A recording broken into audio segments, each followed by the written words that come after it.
টি কি হবে, এটাও টি হবে, এফ হবে না। টি হর্ষু এফ হলেই এফ।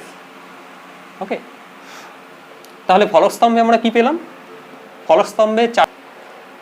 ওয়েলকাম স্টুডেন্টস, তোমরা দেখছো ফিলোসফি অ্যান্ড লজিক।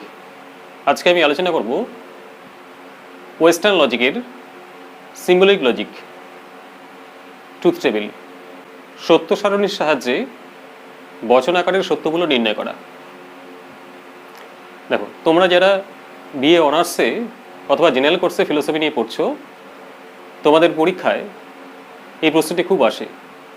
কয়েকটি বচনাকার দেওয়া থাকে, সেখানে প্রশ্ন করা হয় নিচের বচনাকারগুলির কোনটি শতসত্য, কোনটি শতমিথ্যা, কোনটি আপতিক, তার সত্য সারণীর সাহায্যে নির্ণয় করো। আজকে এই প্রশ্নটা নিয়ে আমি আলোচনা করব। তোমরা ভিডিওটি প্রথম থেকে শেষ পর্যন্ত দেখতে থাকো, তাহলে তুমি সহজেই এই প্রশ্নের উত্তর তোমরা পরীক্ষায় করতে পারবে। সত্য সারণীর সাহায্যে বচনাকারের সত্যমূল্য নির্ণয় করতে গেলে আমাদের কয়েকটি সূত্র মনে রাখতে হবে। মোটামুটি 4 প্রকার বচনাকারের সত্যমূল্যের 4টি সূত্র আমাদের মনে রাখতে হবে। সেই সূত্রগুলি কি কি? দেখো, আমি ডান দিকে লিখেছি সত্যমূল্য। 1 নম্বর হচ্ছে সংযোগিক বচনাকার, তার সত্যমূল্যের সূত্রটা কি? দেখো, T dot T equal to T, অর্থাৎ সংযোগিক বচনাকার অর্থাৎ ডটের ক্ষেত্রে যদি দুটো টি হয়, টি ডট টি হয়, তাহলেই একমাত্র তা থেকে আমরা টি পাবো। ওকে, অন্যথায় অন্য কিছু থাকলে, অর্থাৎ টি এফ থাকলে, এফ টি থাকলে, এফ এফ থাকলে, সব ক্ষেত্রেই কি হবে? এফ হবে। 2 নম্বর হচ্ছে বৈকল্পিক বচনাকার, তার সত্যমূল্যের সূত্রটি কি হবে? দেখো, এফ ভেল এফ, ভেল মানে হচ্ছে বৈকল্পিক বচনাকার, এফ ভেল এফ, এফ ভেল এফ হলে তবেই তা থেকে আমরা এফ পাবো। অন্যথায় অন্য কিছু হলে তা থেকে আমরা টি পাবো। নেক্সট হচ্ছে প্রাকল্পিক বচনাকার। প্রাকল্পিক বচনাকারের সত্যমূল্যের সূত্রটি কি?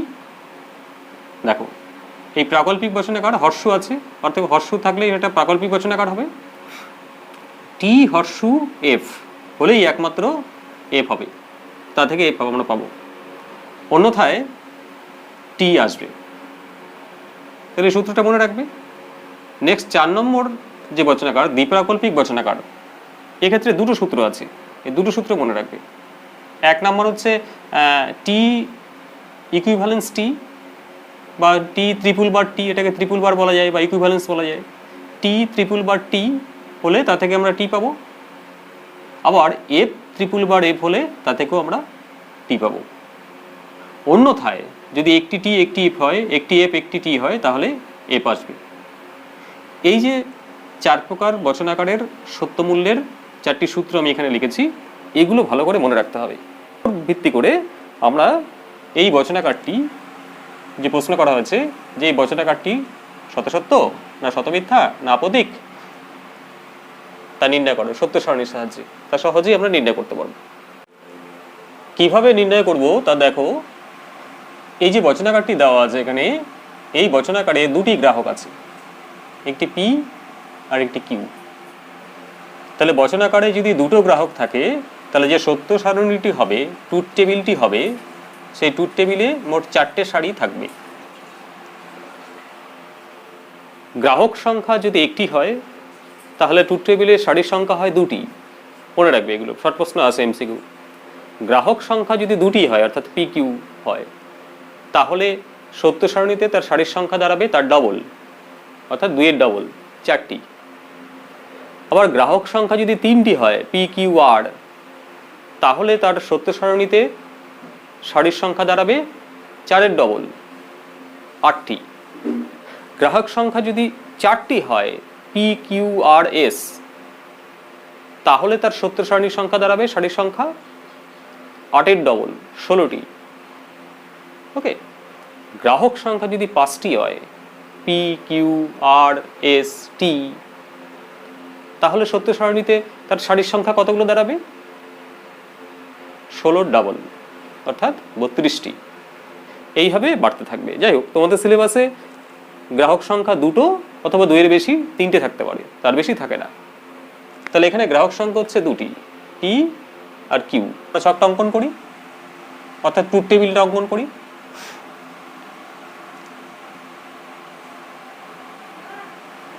বাঁদিকে লিখবে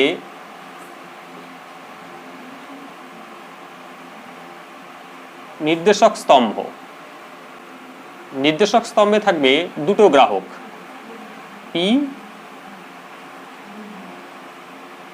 কিউ।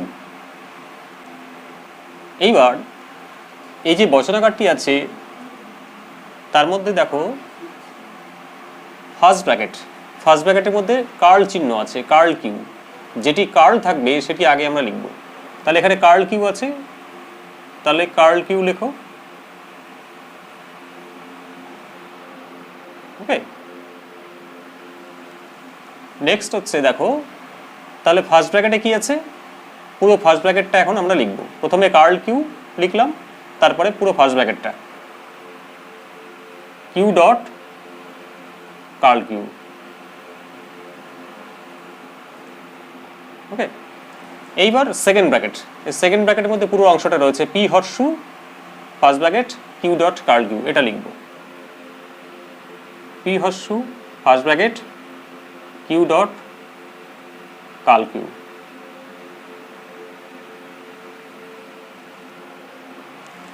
এইবার পি সহ পুরো অংশটা, পুরো বচনাকারটা এখানে তুলে ধরব। তাহলে কি হবে, P horseshoe second bracket P হর্ষু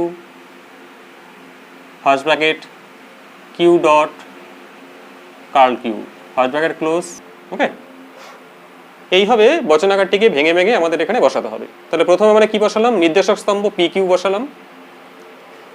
তারপরে কি করলাম, বচনাকারের মধ্যে নেগেশন চিহ্ন কোথায় আছে, কার্ল চিহ্ন যেটা আছে সেটা বসালাম। এখানে কার্ল কিউ আছে, কার্ল কিউ বসলো। তারপরে কি বসলাম, ফার্স্ট ব্র্যাকেটে যে অংশটা আছে সেই অংশটা বসলো। তারপরে কি পুরো সেকেন্ড ব্র্যাকেটের অংশটা বসলো। তারপরে পুরো বচনাকারটা এখানে বসলো। এই কলমটার নাম হচ্ছে ফলক স্তম্ভ।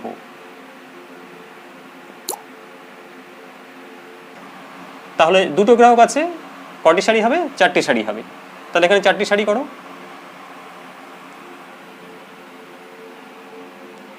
চারটি সারি হয়ে গেল। তা এই যে চারটে সারি আমাদের হলো, এই চারটে সারিতে আমরা কি করব, নির্দেশক স্তম্ভে পি কিউ এর সত্যমূল্যগুলো বসিয়ে নেব। পি এর নিচে সত্যমূল্য বসাবো দুটো টি, দুটো এফ, দুবার টি, দুবার এফ।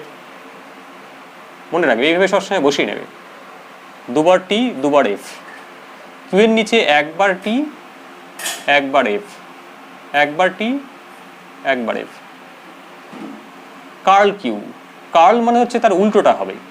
কিউ যদি টি হয় তাহলে কার্ল কিউ হবে এফ, কিউ যদি এফ হয় কার্ল কিউ হবে টি, কিউ যদি টি হয় কার্ল কিউ হবে এফ, কিউ যদি এফ হয় তাহলে কার্ল কিউ হবে টি, অর্থাৎ উল্টোটা সম্পূর্ণ। নেক্সট হচ্ছে এখানে কি আছে, Q dot curl Q dot. Okay, dot মানে সংযোগী বচনাকার। তার সূত্রটা কি, সংযোগী বচনাকার অর্থাৎ ডট থাকলে কি হয়, টি ডট টি থাকলে একমাত্র টি হয়, অন্যথায় টি হয় না। তাহলে দেখব এটি সংযোগী বচনাকার। এই চারটে সারির মধ্যে কোথায় টি ডট টি আছে, কার কার সঙ্গে সম্পর্ক, কিউ ডট কার্ল কিউ। এটা হচ্ছে কিউ আর এটা হচ্ছে কার্ল কিউ, এদের মধ্যে সম্পর্ক তৈরি করতে হবে। এদের মধ্যে সম্পর্ক কিসের সম্পর্ক, ডটের সম্পর্ক। অর্থাৎ এই দুটি গ্রাহক নিয়ে এটি সংযোগী বচনাকার। তাহলে এ দুটির মধ্যে আমরা দেখব যে কোথায় টি ডট টি আছে, তাহলে টি হবে। তাহলে এই দুটির মধ্যে প্রথম সারিতে টি ডট টি নেই, দ্বিতীয় সারিতে নেই, তৃতীয় সারিতে নেই, কোনো সারিতেই নেই, কোনো সারিতেই দুটো টি নেই। কাজেই কি হবে, সব এফ হবে, টি হবে না। ওকে, নেক্সট হচ্ছে এখানে কি আছে, P horseshoe Q dot curl Q. Q dot curl Q সত্যমূল্য আমরা পেয়ে গেছি এখানে এই সারিতে, কিউ ডট কার্ল কিউ এর সত্যমূল্য এখানে বসিয়ে দিয়েছি। আর পি, পি মানে হচ্ছে এই লাইনে, এই স্তম্ভে। তা এর সঙ্গে কার সম্পর্ক না, এর সঙ্গে এর সম্পর্ক, এই পি এর সঙ্গে কিউ ডট কার্ল কিউ এর সম্পর্ক। এ দুটির মধ্যে কিসের সম্পর্ক? না হর্ষের সম্পর্ক, হর্ষ অর্থাৎ প্রাকল্পিক বচনাকার এটি। তা প্রাকল্পিক বচনাকারের ক্ষেত্রে সত্যমূল্যের যে সূত্রটি কি না টি হর্ষু এফ হলেই একমাত্র এফ হয়, টি হর্ষু এফ হলেই একমাত্র এফ হয়, অন্যথায় টি হবে। তাহলে দেখবো এই দুটোর মধ্যে টি এফ কোথায় আছে, যে টি এফ, কাজেই এফ হবে। টি এফ এফ হবে, এফ এফ এফ হবে না, টি হবে, এফ এফ টি হবে।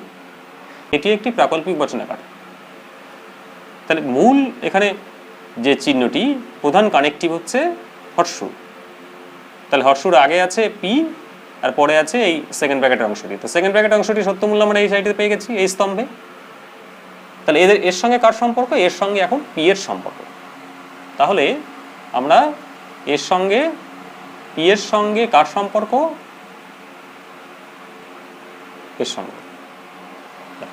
এর সঙ্গে পি এর সঙ্গে আমাদের সম্পর্ক হচ্ছে এই বচনাকারটির। কিসের সম্পর্ক? না হর্ষুর সম্পর্ক। তা হর্ষুর ক্ষেত্রে আমরা কি জানলাম, যে হর্ষুর ক্ষেত্রে মিথ্যে হয় কখন? টি হর্ষু এফ হলেই একমাত্র এফ হবে, এই সূত্রটা। তাহলে এই সূত্রের উপর ভিত্তি করে আমরা দেখব কোথায় টি হর্ষু এফ আছে, টি হর্ষু এফ, কাজেই এখানে কি হবে? এফ হবে। টি হর্ষু এফ, কাজে এটা কি হবে? এফ হবে। এফ হর্ষু টি, কাজে কি হবে? এটা টি হবে, এফ হবে না। এফ হর্ষু টি কি হবে? এটাও টি হবে, এফ হবে না। তাহলে ফলকস্তম্ভে আমরা কি পেলাম? ফলকস্তম্ভে 4টি সারিতে আমরা রেজাল্ট কি পেলাম? মূল বচনাকারটি প্রথম সারিতে ফলস মিথ্যা, দ্বিতীয় সারিতে ফলস মিথ্যা, কিন্তু তৃতীয় সারি চতুর্থ সারি ট্রু সত্য। অর্থাৎ সত্য মিথ্যা টি এফ দুটো একই সঙ্গে রেজাল্টে বেরিয়ে আসলো ফলকস্তম্ভ। এখন কোনো বচনাকারের সত্যমূল্য সত্য সারণীর সাহায্যে নির্ণয় করতে গিয়ে যদি দেখা যায় যে ফলকস্তম্ভে সারিগুলোতে টি এফ দুটোই আছে, টি এফ দুটোই আছে, তাহলে প্রমাণিত হবে সেই বচনাকারটি হচ্ছে আপতিক বা পরতসাধ্য বচনাকার।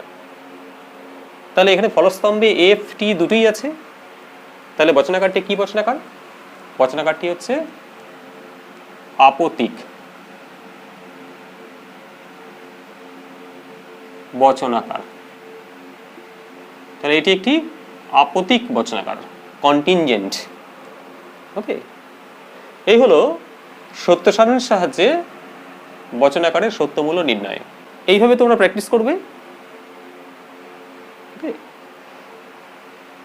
তাহলে আজকে এ পর্যন্তই। এরপরে দেখা হবে আমাদের সেকেন্ড পার্টে। আরও একটি উদাহরণ নিয়ে আমি আলোচনা করব সত্য সারণীর সাহায্যে বচনাকারের সত্যমূল্য নির্ণয় সম্পর্কে। ততক্ষণ পর্যন্ত ভালো থাকবে সবাই।